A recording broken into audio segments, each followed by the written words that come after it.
So, how punk rock does your punk rock get? I tend to feel like maybe you and I have a little different tastes when it gets past like Epitaph stuff, Fat Record stuff. So I like all of that stuff that's past that. It's Okay. just not my first order of thing that I'm into. Like I'm completely unoffended by it, so to speak, and I can Sure. that's good, that's not good, whatever. And I feel like I have a pretty good I can judge it pretty well. It's not my go to. And as I've gotten older, I've noticed I've kind of stuck in that fat epitaph lookout, sort of range. That's kind of been my speed for the last like 10 years. Yeah, I'm never gonna not like that stuff. I love that music. What I have figured out though is that I still like to go and find underground bands. They might even sound similar to some Mm-hmm. of them, but I mean some of it's like super D beat, super crusty, super lo-fi, but a lot Mm-hmm. of it's just good.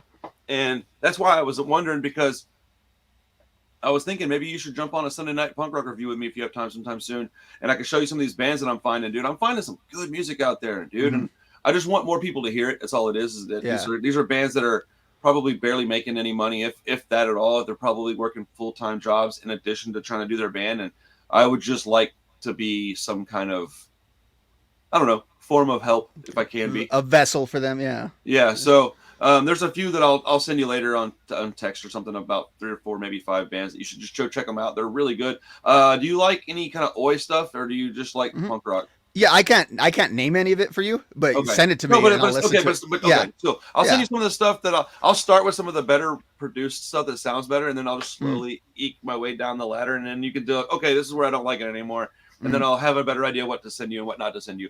But that also leads me to LEKTRON. You didn't know about this band. I just stumbled upon it, bro. It wasn't like I was looking for it. I just kind of was like, what is this? Matt Skiba from Alkaline Trio has a new band with members of AFI, The Offspring. I mean, this is a lineup, dude. And man, it's That, called LEKTRON. Have you heard it yet? that's the algorithm to get us to listen. It's like, oh, it's got AFI, Bro, Alkaline Trio, and Offspring. Okay, yes. yeah, I'm gonna check it out. So have you listened to it yet? Mhm. Yeah, I listened to it a couple of days ago. I got a whiff of it. I Oh, saw did it on you? Okay. like Mike Park's Facebook page because it's coming out on Asian Asian Man. Man. And then this morning I listened to the song a couple more times just to prepare for Nice. this conversation with you. Yeah. So first off, I went and like scrambled and found that they had like a 12-inch pressing with a shirt thing, and I bought one. It was Mm, expensive, bro, but they sold out immediately. So I'm really yeah. glad I got a shirt and a record because as soon as that shirt comes in, I'm gonna be wearing it all the time. That little bat symbol is awesome. Mm-hmm. It Mm-hmm. looks almost like Aquabatty, but Yeah. emo Aquabats. Let's go. I'm A in. little more serious in tone than the Aquabat logo, but still Yeah, basically the same thing. Yeah. yeah. What'd you think, man, of Um, Litron? I really liked She's a War.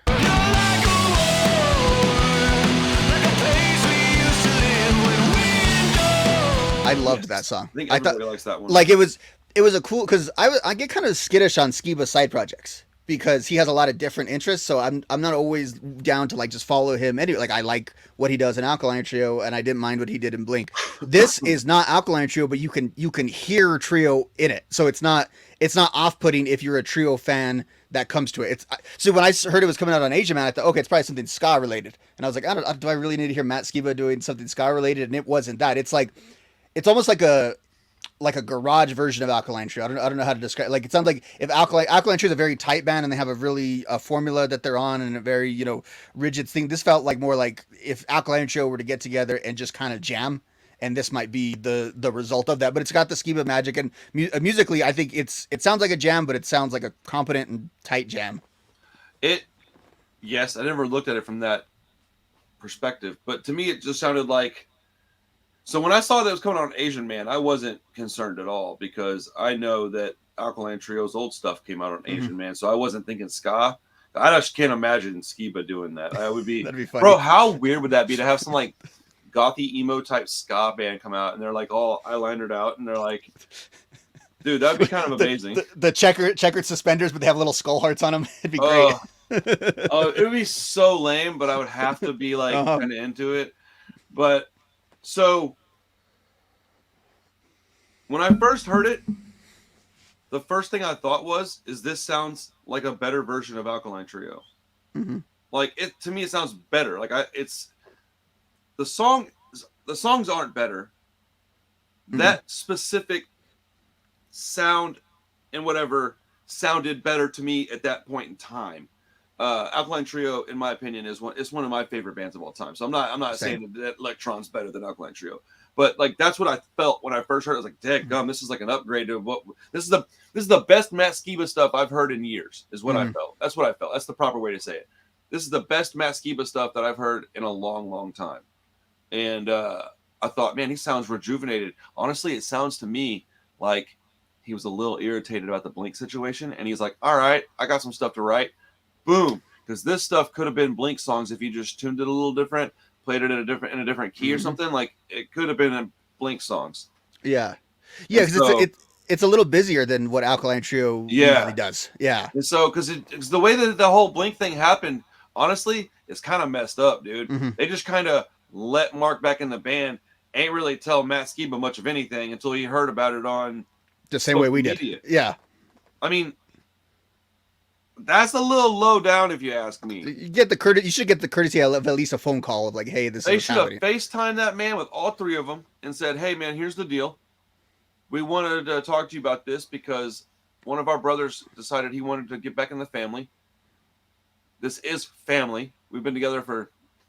I don't think he would have said anything other than, "Yeah, dude." I mean, he still was very gracious about it. Because I don't think he objected to it. Like no, but like I think he got it wasn't selfish, but yeah. And especially because you hear about how they didn't have a lot of contact during the pandemic as a whole. So I think there was already a communication breakdown there. And again, Mark got cancer. Travis was busy. You know, they had a lot going on. But I think there was probably some sort of just common courtesy that could have been extended. Well, yeah, because I think that while they may not have had a lot of contact, I do think that Mark, Tom, and Travis had a lot of contact. And that's where the healing kind of began. Yeah. That's no reason to believe that didn't happen. And I do believe it was because of the cancer thing that got them back into talking with each other. And there's no reason to be upset by that if you're Matt. But he kept that band alive. He kept them going. He got them 2 albums out. He contributed to the writing. Blink would be gone if it wasn't for Matt Skiba. And he took all the arrows from everyone saying like, "Who is this guy? You know, I don't want this.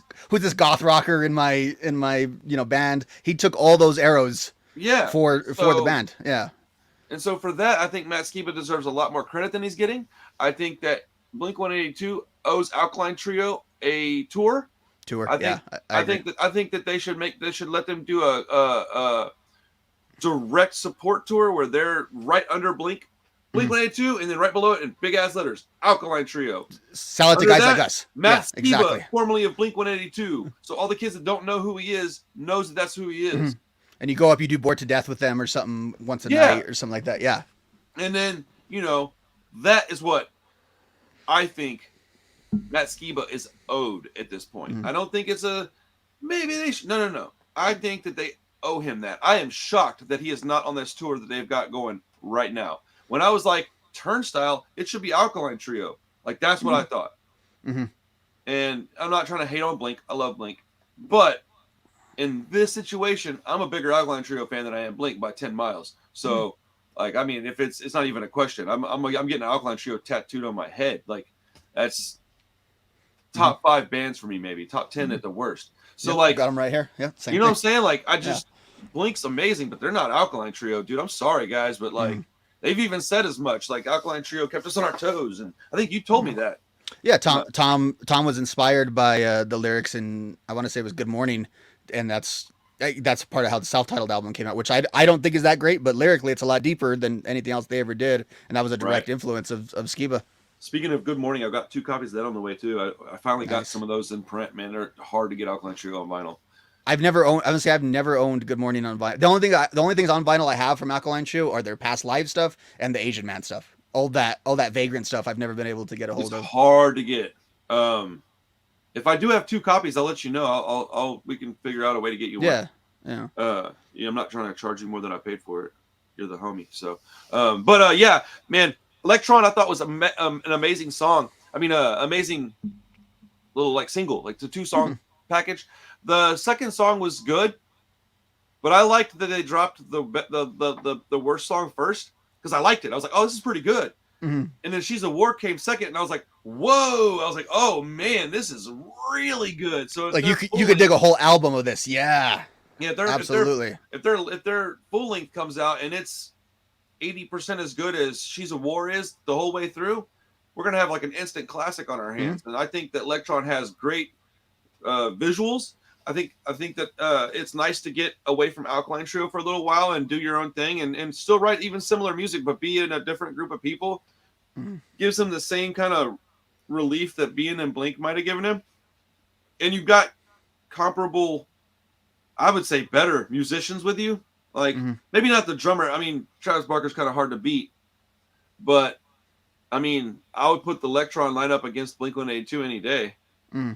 So we'll and guys with similar background of Skiba, guys that are from the underground but have all been like rock stars at some point or been in bands that were treated as such with AFI and Offspring, so they kind of know. I mean, the drummer for sure. Yeah, but yeah, I mean, so these dudes aren't unfamiliar with the limelight. So I mean, but yeah, I thought that band I was so happy to hear some new Skiba stuff so quick, because I think that this happened fast. I don't think it doesn't have the feeling of something that was planned out. It feels very organic, and it feels like, oh man, I got some free time now. Hey guys, you want to jam? Like you said. And then it feels like we're in an era of punk supergroups, doesn't it? It feels like a lot of guys are just kind of getting together and jamming right now. Yeah, and I mean, I don't see anything wrong with that. I think a lot of them are going to fail, but I think there's going to be some really good ones that come out of it. And I mean, this is a perfect example. I always thought that Matt Skiba should have stayed in Blink, and they should have just brought Tom back and had a 4-piece, because even though they've always been a 3-piece, they would be better as a 4-piece, in my opinion.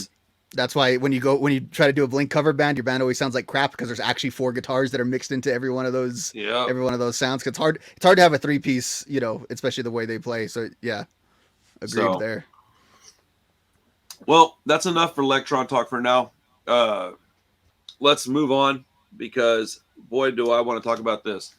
So what's the impact that Tomorrow Never Comes is going to have on Rancid's legacy, on punk rock in 2023, and where does it rank amongst their albums? This is a tough conversation, I think, but I think you and I personally are going to have pretty similar opinions, but like the comment section is where it's going to get kind of wild.